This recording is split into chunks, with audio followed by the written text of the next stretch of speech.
火。这世上只有战神体质才配有火风之火。谁说我不是战神体质？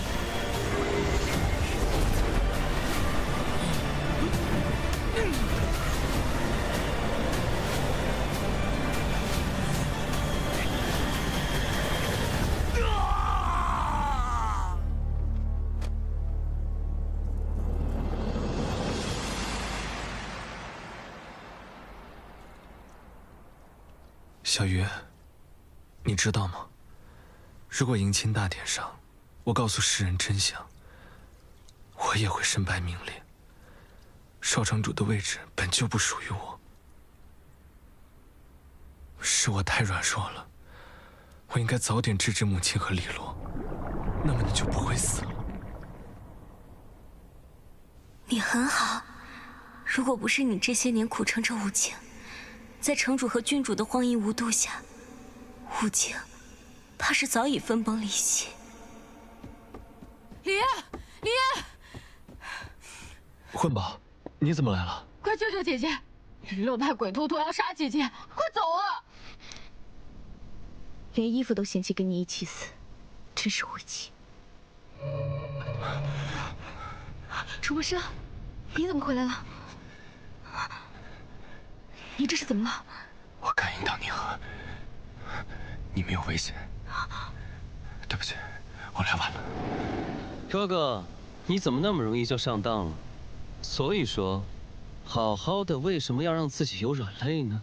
连龙珠都没有了，还敢违反圣地禁制跑出来，那滋味应该很疼吧？你们到底把他怎么了？我们把他怎么了？他为了见你，消耗了所有龙神之力，他现在就是条废物。你说是谁把他害成这样的呢？我们快去苍龙阁，我已经没有了龙珠和龙神之力，我们打不过聂荣臻。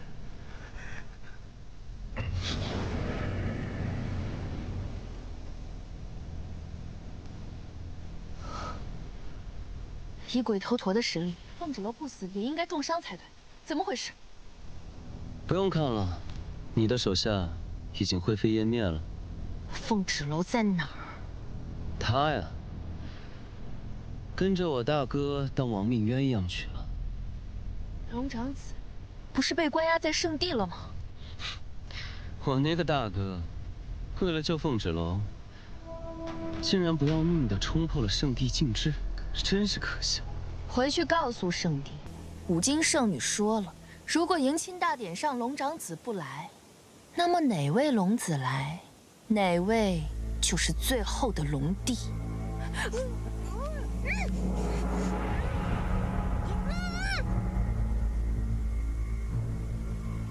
期望越大，失望就会越大。我大哥抛弃了你，你现在应该知道选谁了吧？楚墨山和凤指楼还没死，你急什么？放心吧，我会找到他们，我会带着礼物去见你，到时候你可别让我失望。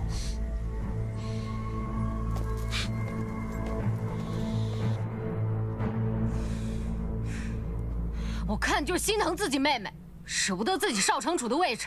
我现在过去把黎洛给咬死，这样的话大家都省心。混宝，你杀了黎洛，就等于杀了五经圣女。就算她是假的，龙帝也绝不会放过你。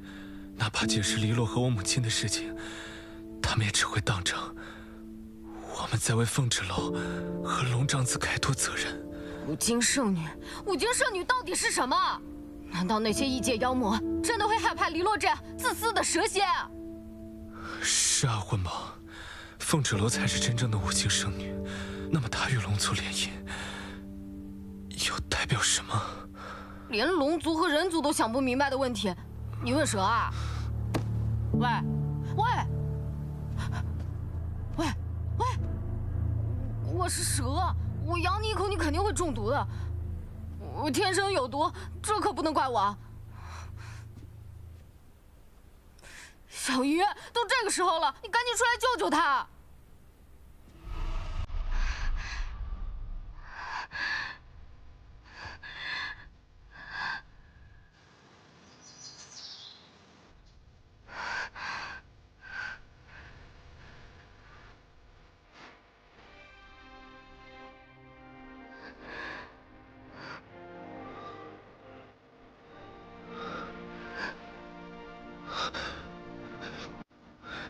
小玉，真的是你吗？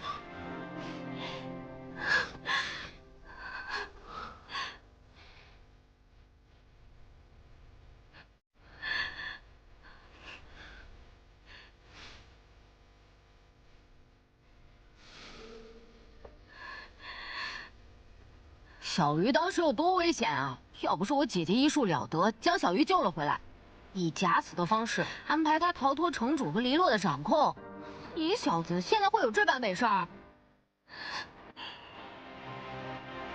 姐姐什么都安排好，不知道她自己怎么样了。他们3日之后怎么回来？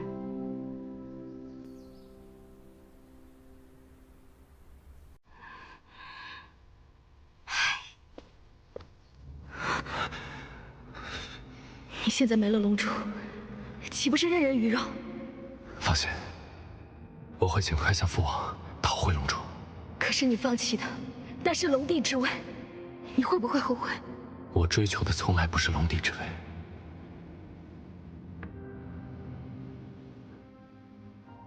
我现在已经有了以往不敢设想的珍贵宝藏。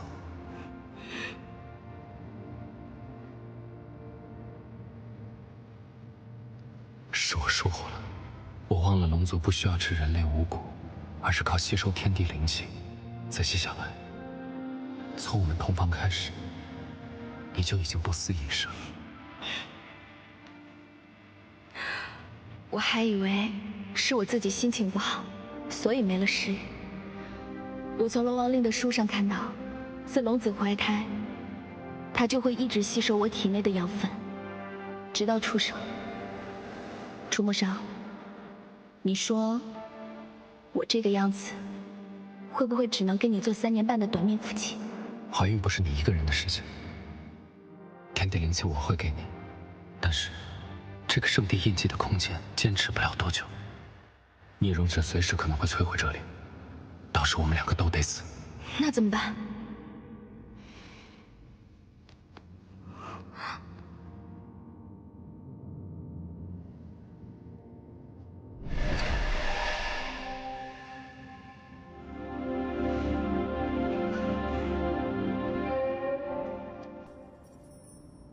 记住我接下来说的话。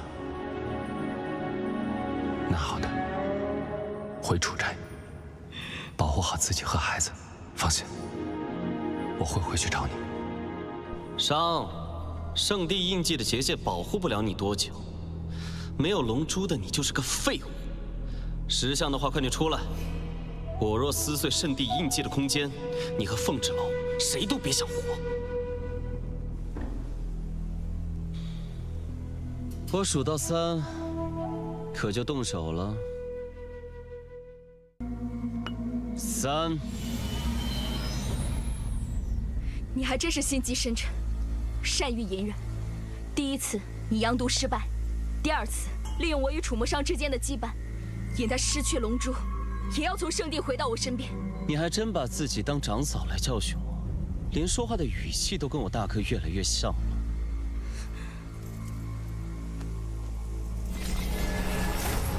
你如此大动干戈，不就是想借这次机会解决掉我？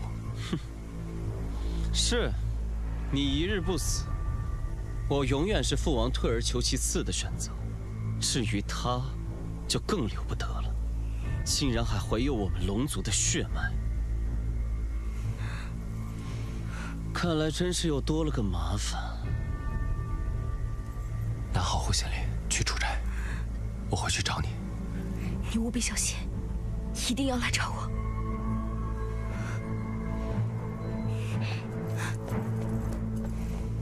楚墨商，我看你是被秦京爱冲昏了头，竟然不要命的拔掉护心莲，你今日死定了！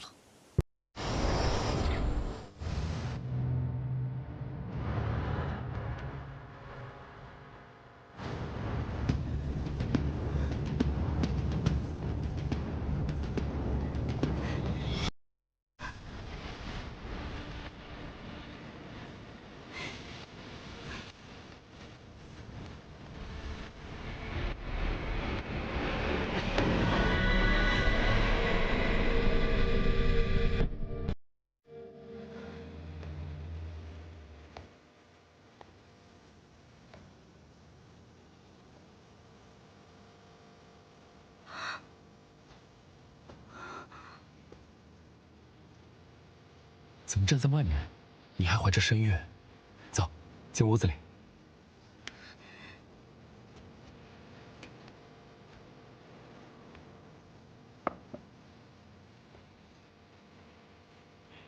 我特意托人从五境带回的糕点，吃点甜的，心里就不苦了。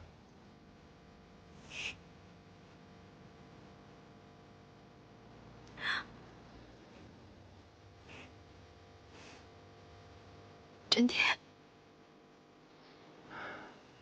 自打和你相识以来，你总是不让人省心，处处惹麻烦，脾气又倔，总是得罪人。你也不要怪我父王，他实在是没有法子了。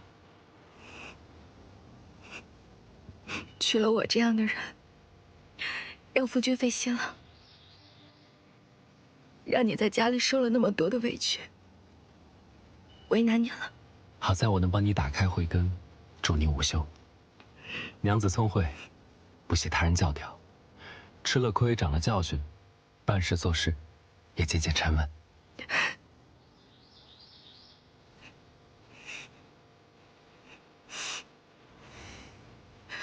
楚墨裳，我知道你肯定发生了什么事情，但是你不要丢下我好不好？我们和孩子还有未来，对吗？等这件事过去，父王就会明白我为何要娶你。至于孩子，品性随你，我自然是放心的。只是要教他不要像我这样板正，总归是太累了。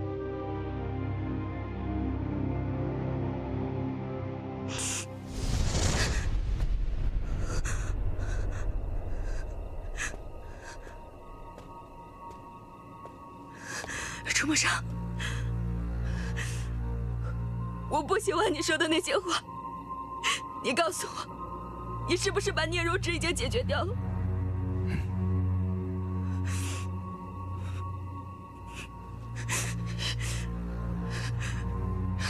我知道，我现在还在梦里。楚墨裳，你如果没有了龙珠，你就会受制于聂荣芷。他一旦当上了龙帝，他绝对不会允许有你的存在。如果是这样，那也是我技不如人，跟你没有任何关系。芷楼，我们的责任从来不是成为龙帝龙后，我们有更重要的事情要去做。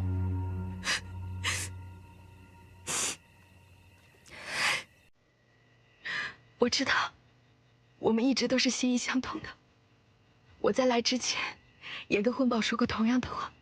你要守护家人，甚至凤霞庄，但不一定要成为五经圣女。我要守护圣地，也不一定要成为龙帝。我是龙神，万年寿命。我对这世间每一寸土地和生灵都充满情感。守护我所珍视的一切，是我一直在做的事情。可是我会让你的路变得越来越难走。芷楼，你救了我的性命，没有你，我不会解阳毒，也不会活下去。但我娶你，不是为了报恩，是责任，是情不知所起，是本能，是天性的吸引。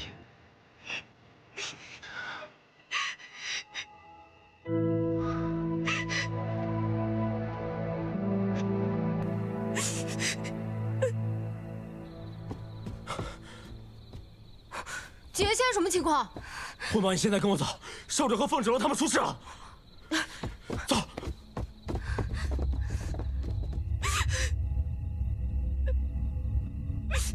抱歉，以后你要一个人走下去了。但是我的护心灵会一直保护你。不要，我不要一个人。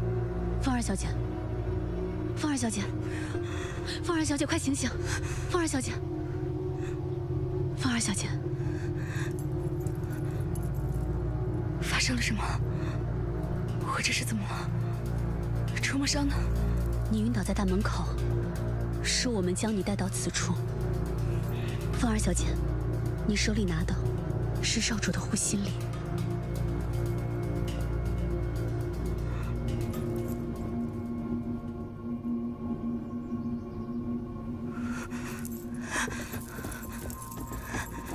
楚梦商，你醒醒！只是暂时维系住了少主的性命，但他伤得太重，五脏俱损，已丧失意识。没有龙珠为他恢复，少主很难坚持太久。我们已经束手无策了，怕是无力回天了。什么无力回天？就是医术不精罢了。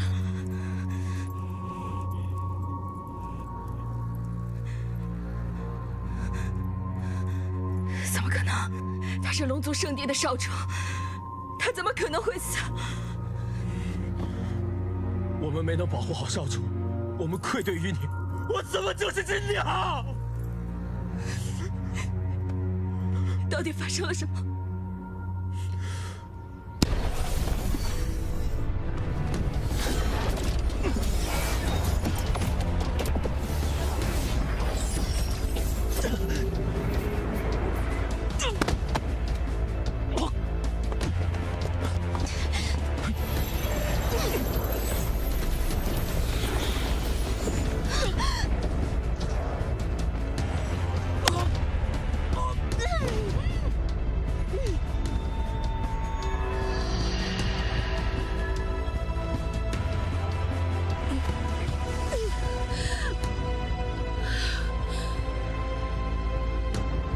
少主，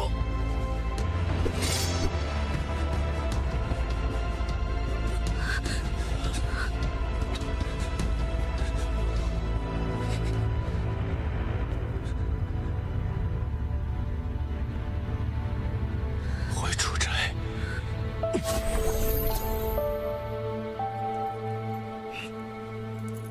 少主或许已经预见了自己的下场，提前拔了自己仅有的一片护心灵给你，用幻境阻止你发现真相。万年来，少主背负着圣地龙族的生命，他总是一个人辗转各地治灾斩魔，从未抱怨过。为了防止自己陷入险境，少主将自己的逆鳞化作了圣地印记，里面有他一部分的龙神之力。可现在印记莫名到了你的手上，你也感受到了。每当你陷入险境，少主的神力都会保护你。如果龙珠还在少主体内，也许能帮他慢慢恢复伤势。但龙珠被圣主夺走，要挟少主放弃你，与黎洛成婚。没了逆鳞，没了护心灵，少主由于孽容止大战，耗尽了最后一丝神力，神魂溃散。如今，就算龙珠回到少主体内，也很难唤醒他。他只剩下一副躯壳了。你怎么样？我不重要，重要的是，少主如今身负重伤，若是孽容止成为龙帝，圣地和长街会怎么样？楚梦商，我从来都不知道，你给我的圣地印记、玉佩、护心灵是如此的珍贵。原来，他们就是你生命中的一部分。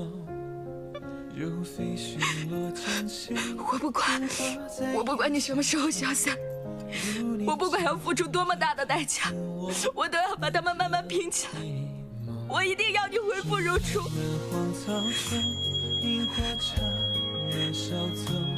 少主的神魂寄宿在护心灵上，怪不得我刚才做了一个很长的梦，我梦到他好端端的在我的面前，那也不是完全的梦，是他的神魂一直都陪着我。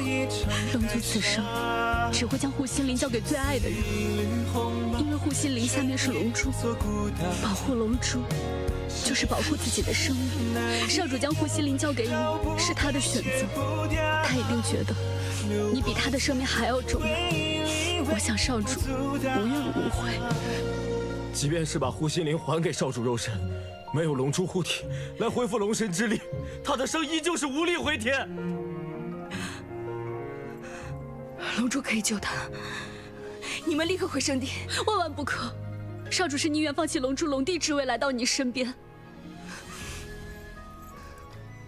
飞渊、白龙，我凤翅龙再次请求二位立刻回到圣地，禀报龙帝，楚墨商之所以要坚持与我在一起，是因为我已怀有龙子，说我只是人族普通女子，3年之后，我将龙子产下，我必定无法活下去。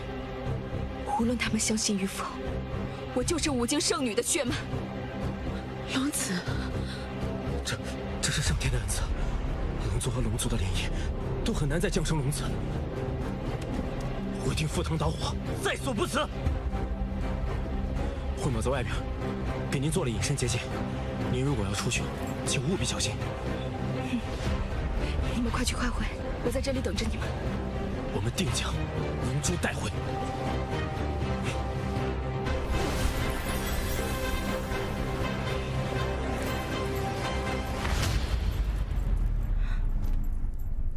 楚梦莎，你说圣地的人会相信我们吗？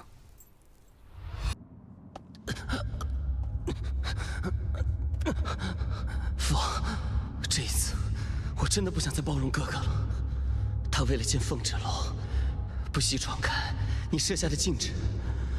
我本来在长街想劝哥哥回圣地，但没想到他竟然联手凤芷楼，用圣地印记将我重伤致死。那少主今在何处呢？应是和凤芷楼在一起。简直是色令智昏！我等原本等着商少主回心转意，等来的却是他，背弃我们。这凤芷楼到底是何许人呢？竟然能挑拨龙族2个龙子决裂，简直是恶毒至极，就是恶魔的化身。圣主，为了避免少主执念于凤芷楼，我们曾到长界见过凤芷楼。凤芷楼只是人族凤家庄的庶出2小姐，在遇到少主前没慧根，不能午休。她与圣地印记结契，因极阴之体能解阳毒，才和少主有这份姻缘。若论资质和品性的话，虽是长界之人，但确实比黎洛郡主更适合少主成为龙后。圣主，事情并非芷少主所说，芷少主与商少主对决，如今商少主失去龙角，又没有龙珠恢复，现在5脏俱损，所以没能回到圣地。而且少主即便没有龙珠，也要打破禁制前往长界，是因为感应到凤芷楼和他腹中的龙子有危险。什么？白鹿，你刚才说什么？你刚才说凤芷楼腹中有龙子？圣主，千真万确，时隔1000年，你要有龙孙了。商平日里想着他做的事，看上去无欲无求，突然间开窍了，怎么突然开窍了？哎，长老，快占卜我的龙孙如何？啊，好啊！圣主，人族寻常女子怎么可能轻易怀上龙子？商少主之前所说句句属实啊！黎洛郡主她不是5境圣女，凤芷楼才是。飞渊，莫要混淆视听，人族普通女子也可怀上龙子，只不过在出生时，母子都有可能丧命。在龙子出生之前，一切还未可知。圣主，此事商少主性命攸关，求圣地网开一面，救商少主和他的龙子啊！属下愿意赌上性命，为少主和凤芷楼求情。圣主，即便你对凤芷楼有诸多不满，但少主和龙子不该滞留在长界。我们随你们去趟长界。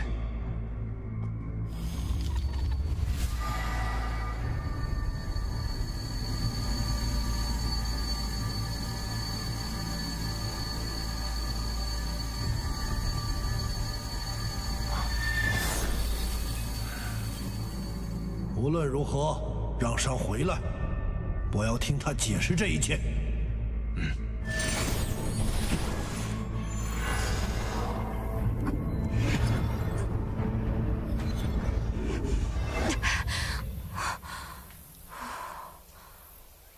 跟我过来，他们肯定在那边，一定要把人给我抓到！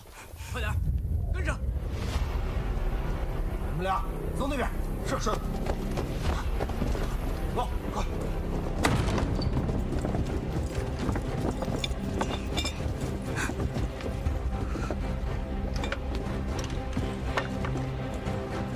没有。走仔细了。是。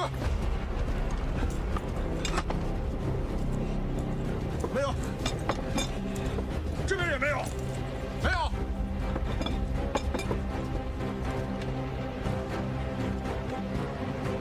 哼！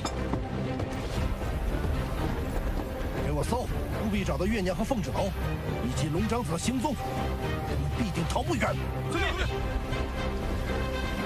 我可是900年的妖兽，我亲自做的结界，岂能被你们这群庸人轻易发现？哼！姐姐和少主，你们一定要平安啊！冲上，我和孩子都很需要你，你一定要快点醒过来。你打算要我记你一辈子吗？我告诉你，绝无可能。你的圣地印记，你的护心铃，你的冰封剑，你所有的一切，如果你死了，我就把它们统统丢掉，我绝对不会留着的。如果飞渊和白鹿带不回你的龙珠，我就在这里，我就在你身边，我就一直陪着你，直到我们孩子降临，我就以生死的方式，我就把这个破印记摘下来还给你。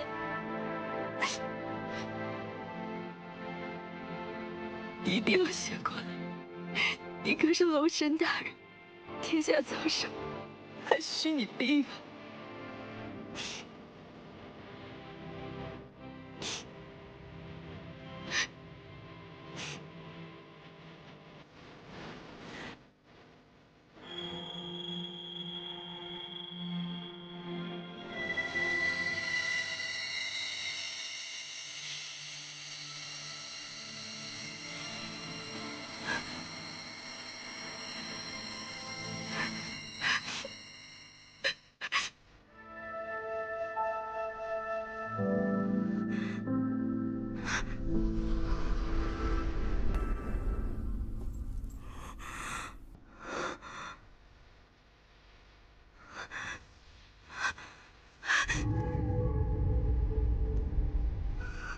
芷楼，你现在见到的是我的神魂，护心莲里有我的神魂碎片，我才能幻化出来。但是，我也只能陪你片刻。冲上，你为我做的一切，我都知道了。你怎么那么傻？你把所有珍贵的东西，你都给了我。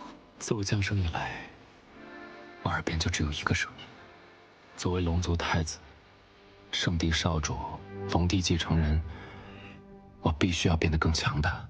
只有我变得无比强大，我才能守护圣地和长界。这也成了刻在我骨血里的使命。为此，我从来没有抱怨过、抛弃过、质疑过，直到遇见你。说来也可笑，在人们心中高高在上、无所不能的龙神大人，也是一个会被亲人背刺、会被阳毒折磨、会让父亲失望的可怜虫。但也正是这些软弱痛苦的时刻，让我感受到我真实的活着。谢谢你，芷楼，是你让我知道，我可以守护天下，但唯独守护不了自己。我一点都不后悔，我做的所有事情，都是为了护你安危，带上孩子，好好过自己的生活。如果我们两个只能活下来一个，我希望是你。这也是为什么我把护心莲留给了你。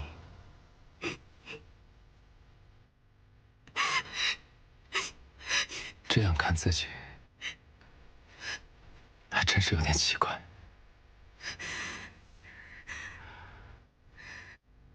就算只有一丝希望，我也不会放弃。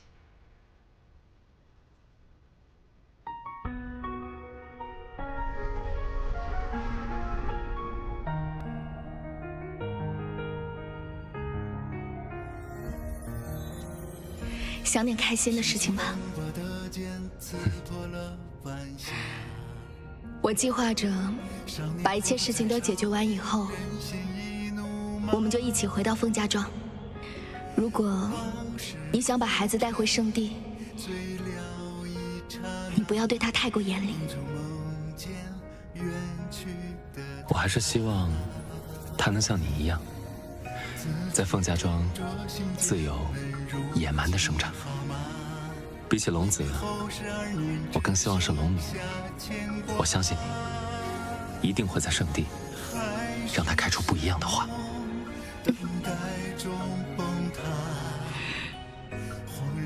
出没上，你说龙死以后会变成什么？龙死了以后，一切都会反哺天地。人族的生命短暂，到最后是黄土一跑。其实我们都是一样的，在不远的将来，我们会在很近很近的地方再次相遇。你说呢？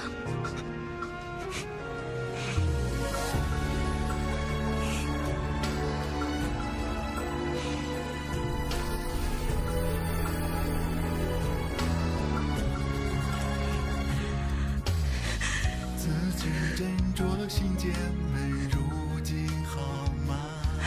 一别后12年，只剩下牵挂。还是山梦，等待中崩塌。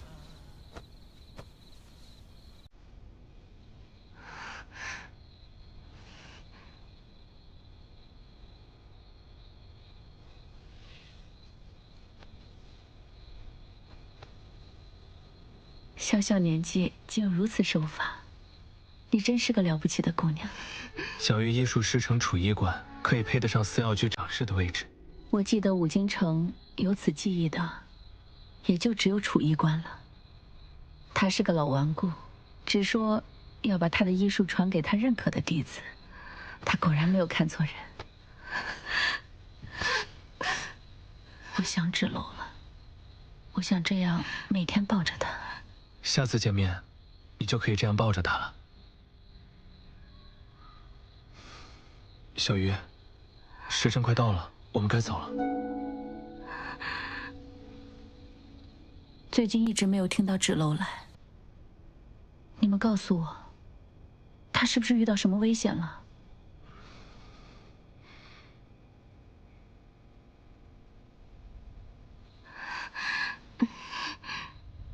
月姨，芷楼与龙长子情投意合，但因我妹妹黎洛与他有婚约在前，龙长子为了跟芷楼在一起，放弃了龙神之力和龙珠，最近又惨遭暗害，现在我们也在等他们回来。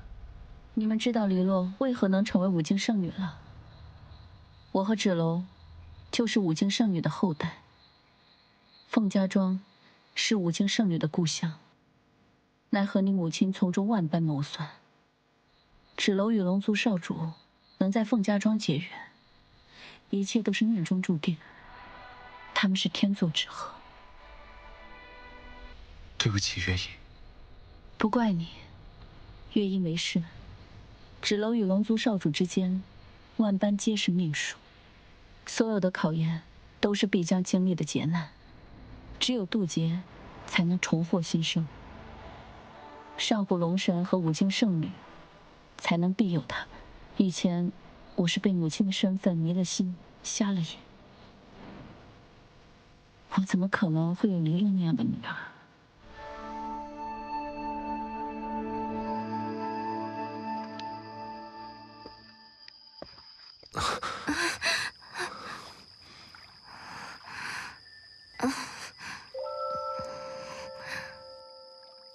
给小鱼添麻烦了。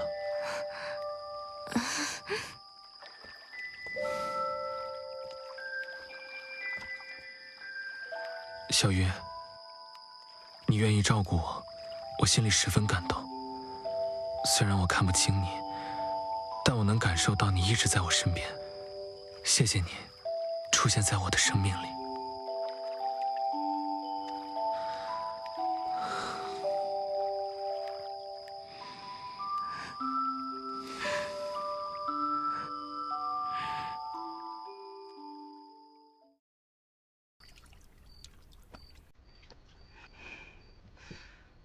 小鱼，少主的气息越来越弱了。我看到他们又进了苍龙阁。少主若是神陨在苍龙阁，姐姐没有了龙神之力，将会被困在苍龙阁之中，再也出不来了。怎么办啊？来不及了，来不及了！混宝，你别慌，龙王令上有记载，上古时期五经圣女遇到生命危险时，人们将圣女传送回来的办法。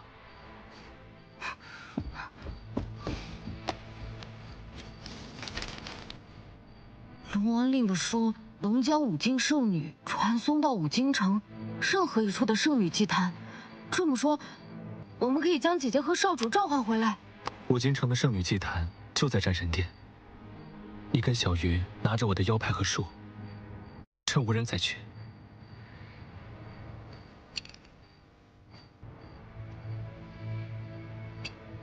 放心，我会拖住李洛和我母亲他们。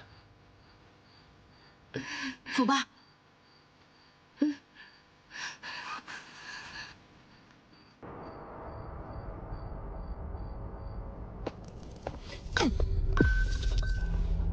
混账！如果我喝这些没用的不要管用，我用得着喝月娘的血吗？月娘呢？凤芷楼呢？人都抓到了吗？他和圣地少主现在在城外，明天之前绝对不可能回来。事情没发生之前，谁都不可能说绝对2个字。如果凤芷楼回来了呢？龙长子没回来呢？龙长子回来了，他会心甘情愿带你去圣地？哼，到底是我的好母亲，你都能想到的，我会想不到。回来！你到底是怎么想的？我想什么，跟你没有关系了。至于这药这么金贵，之所以给你喝，只是不想让你死在我去圣地之前。你回来！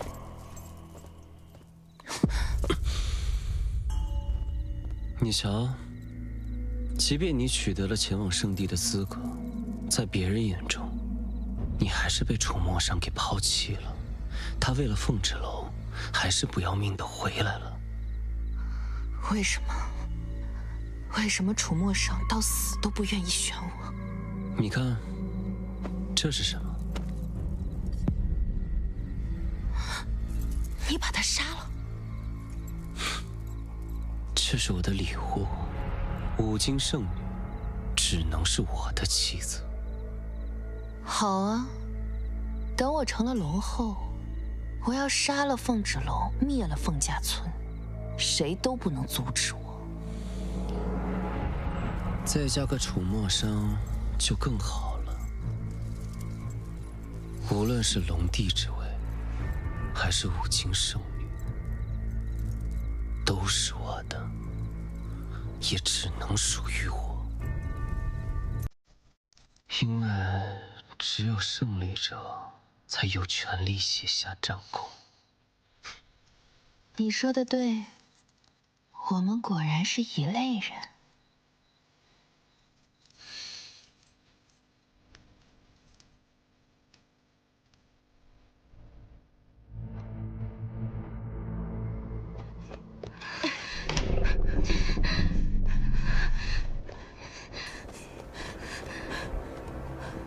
雷燕这个时候还是管用的，幸亏有他的腰牌开路。烽火雷电，气急如风，动如雷霆。五经圣女，感应无知召唤，速现！我就说龙王令是骗子，说的都是骗人的。要是姐姐和少主出事了，我先把那2个恶婆娘给吃了。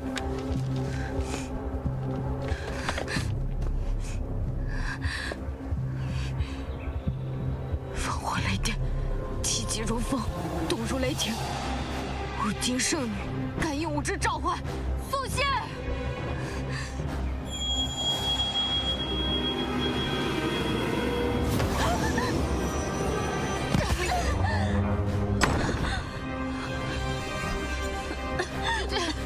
姐姐，你没事吧？我刚看到姐姐的影子了，现在咱们该怎么办啊？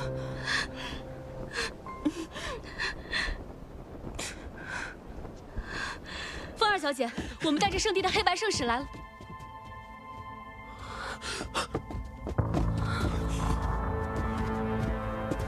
姐姐又别说了，神去哪儿了？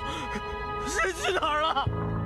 按照你们所说，如此重伤的龙长子，即便将龙珠归还，恐怕也难以恢复了。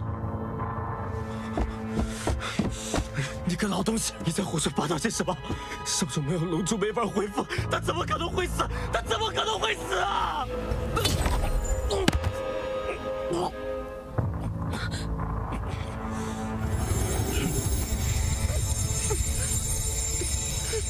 少主逆鳞化作圣地印记，他人无法触碰。帮少主防御治愈者被攻击的伤害，但圣地印记到了凤豸楼手中便无法取下。少主又不愿杀凤豸楼，只能以龙珠治愈伤害。少主如今神魂在护心林内，但还在凤豸楼手中。现在他没了踪影，如何疗愈？在失去护心林那刻，少主怕是早已存了必死之心，没想着自己龙珠能回来。够了！你们现在说这些还有什么用？少主都快要死了，我们如何对得起少主和凤儿小姐的嘱托？这就是你们想要的结果。我们想要的是保住圣地和长界，不让魔族入侵。既然已成定局，我们现在最重要的是将五经圣女战袍送到五经城，尽快完成五经圣女与龙族的联姻。只是联姻的龙子只能换人了。那少主的龙珠留下来也是无用，还是带回去交给龙帝吧。你们在圣地高高在上活了万年，不是冷心冷面，而是没有心。龙珠必须留下，龙珠必须留下。如果少主殒命反噬天地，我和白鹿会把龙珠带回圣地。现在哪怕有一丝生气，谁都不能把龙珠带走。飞燕，你不要命了！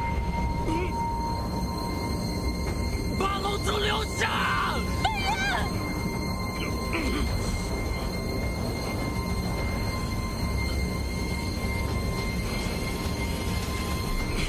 龙珠可以留下。既然你们愿意等待神迹，那就在此处等候吧。记住，不要忘记你们的使命。圣地与五经联姻大事，你们两人必须回来帮忙一起操持。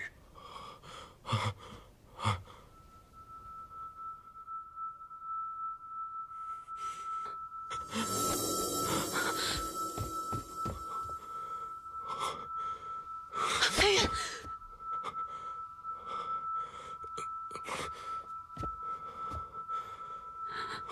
少主真的没救了。不，一定有办法。我们从进门就没有见过凤豸楼，他不会轻易带少主离开。如果有一线生机，我们就不能放弃。飞燕，你最近真是意外的可靠。少主平时那么可靠，我迷糊一点也很正常。以后换我来保护你。圣主，带我们去查看少主的情况时，一切都已经太迟了。少主回天乏术啊！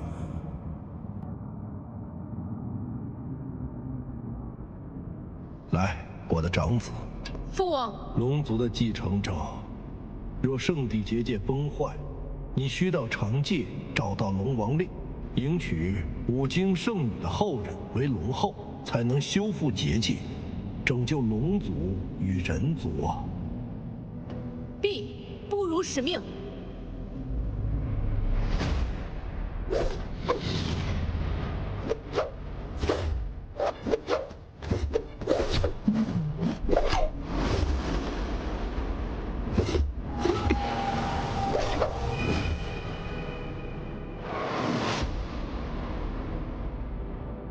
上这孩子生来背负太多，但从未跟我要过什么。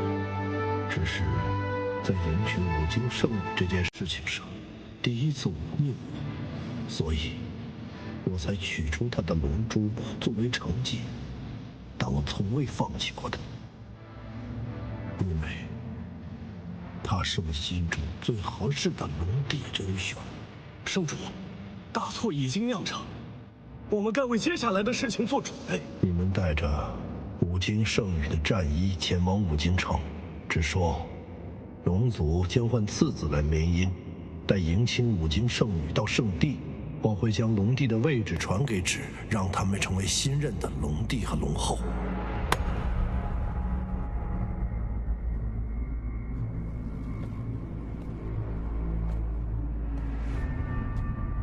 结界崩坏越发严重，你这是又去了何处？真是难得，父王竟然开始关心我的去处了。我，哎呀，你知不知道你哥哥即将神陨？难道你没有半点愧疚吗？愧疚？我为什么要愧疚？明明是哥哥放弃了龙帝之位，是他不务正业，昏庸懦弱，而你呢，父王？你冷酷无情，夺走了哥哥的龙珠，难道你就不知道龙珠对我们龙族的重要性吗？你与哥哥造成的这一切，你们都不愧疚，为什么我要愧疚？你这个孽畜，竟然如此冷漠！冷漠？冷漠不好吗？身为龙族肩负重任，就应该摒弃那些无用的性情。父王，平日里你满心满眼都是哥哥，哪怕他一次又一次的忤逆你，你都不在乎。而我呢？我永远站在你的身边，你从来都没有正眼瞧过我一次。放肆！怎可如此态度？我与父王讲话，你插什么嘴？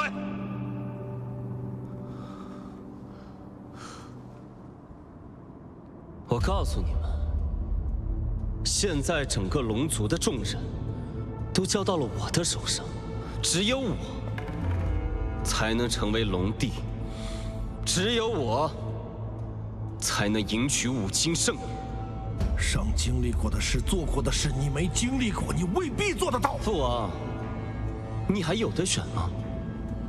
我就是你的唯一，你没得选。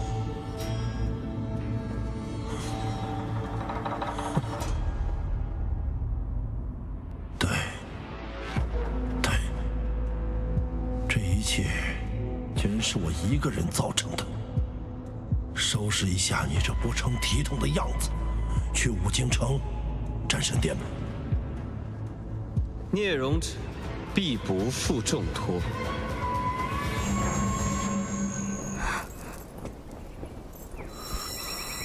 这里是五经战神殿，我们怎么会来这里？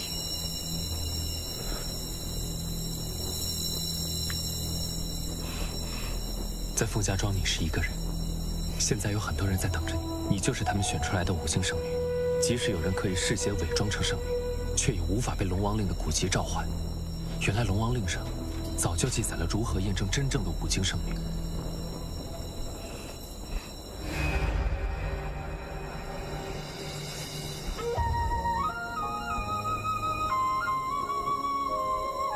这是什么？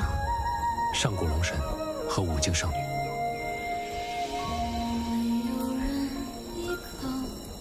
楚墨伤，若这是最后的时光，我希望未来想到此刻，不会留有任何遗憾。我既有缘被我的同伴召唤回来，我凤芷楼在上古龙神与五经圣女的见证下，在此立下誓言：我与楚墨伤，无论他未来是生是死，我与他生死相依，荣辱与共，此之不渝。我龙族楚墨伤，向上古龙神和五经圣女起誓，此生守护凤芷楼，不分你我，彼此尊重，矢志不渝，生死与共。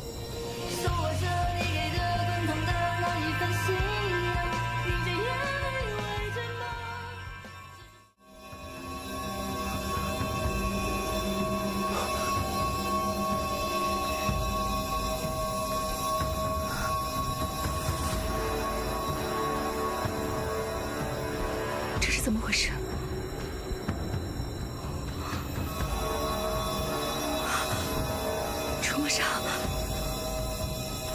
回来了。是上古龙神，把他的龙神之力传给了我。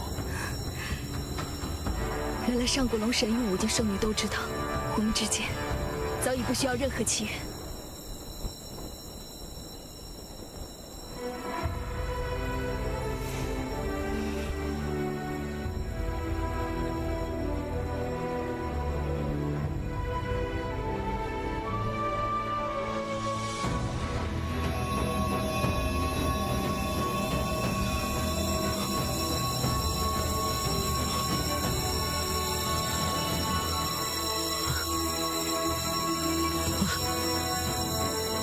刚才发生了什么？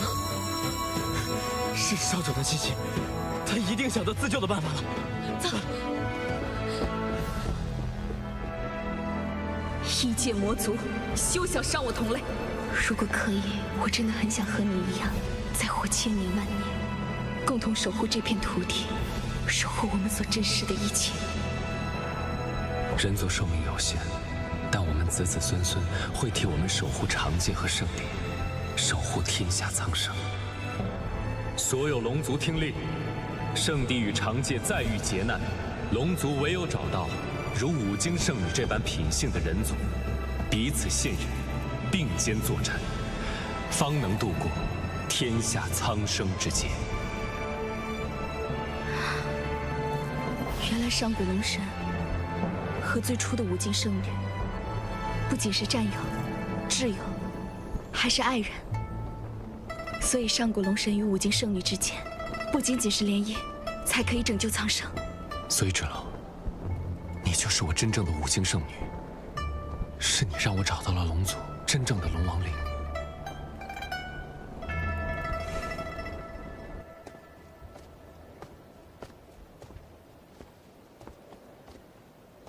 李烨，姐姐被我们召唤而来，可我们被挡在门外，姐姐还在里面。看来我们只能在此处拖延时间了。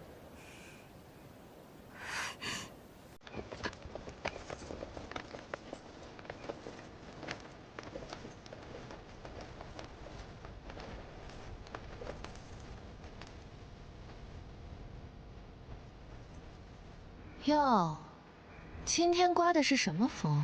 一向看不上眼的少城主，竟然也会主动在战神殿外等候。你要去圣地了，当哥哥的，自是要送你一程。这就对了。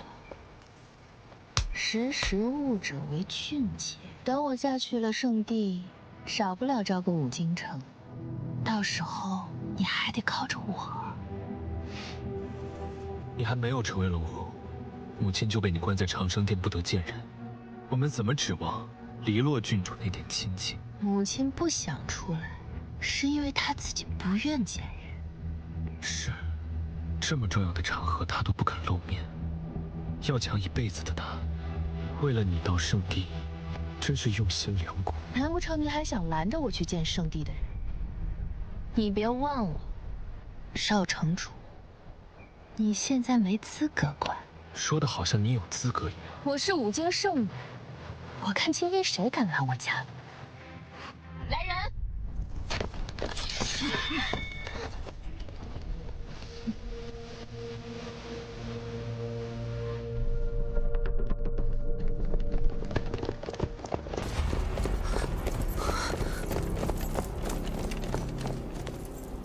凤芷楼，你们怎么在这里？那你觉得我们应该在哪？哼，也是。你们的死活和我有什么关系？今日聂荣芷就要给我送来五京圣女的战袍，为我加冕。龙次子旨，为五京圣女黎洛送来战袍。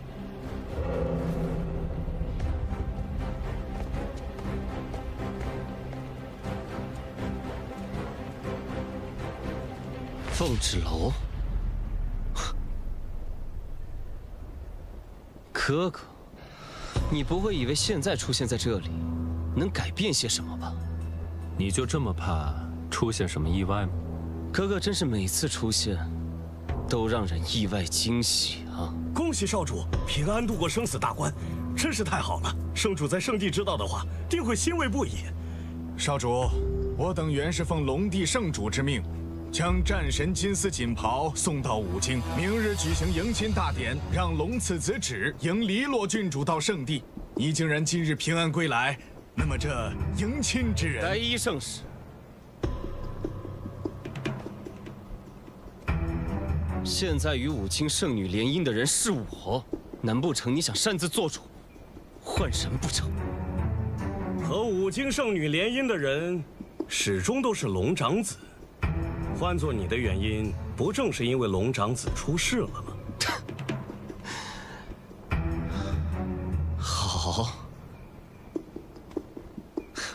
好，我想你们误会了什么。我说过，我不会娶黎洛，也会阻止圣帝和黎洛郡主联姻。我来这里不是为了跟聂荣芷抢什么东西，而是因为我已经知道了龙王令真正的意义。龙族和五京圣女，并不是要靠联姻才能拯救圣地崩坏。少主，你有什么事情可以回圣地跟圣主说。有关迎娶五京圣女的事情，我们必须今日给五京一个交代。这就是五京圣女天下独一无二的战袍，请五京城妥善收好。五京圣女独一无二的战袍，那么如果冒牌货穿上，又会如何？哼，区区战袍而已，还能改变我五京圣女的事实？传令下去，重兵看守五京圣女的战袍，任何闲杂人等不可入内，不得有任何闪失。遵命。五京圣女战袍交接完毕，静候明日大典。我们在圣地静候您归来。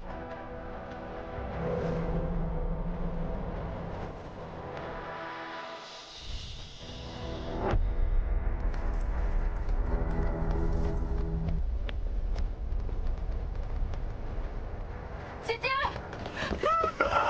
少主，你怎么样了？姐姐，我以为再见不到你了，姐姐。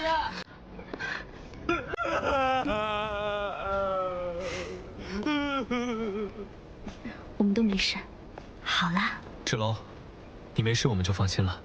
过不了多久就可以拨开云雾见青天了。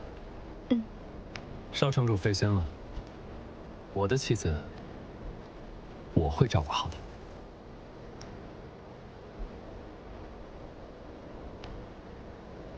少主，你误会了，我对芷楼一直都是钦佩之情。是的，少主。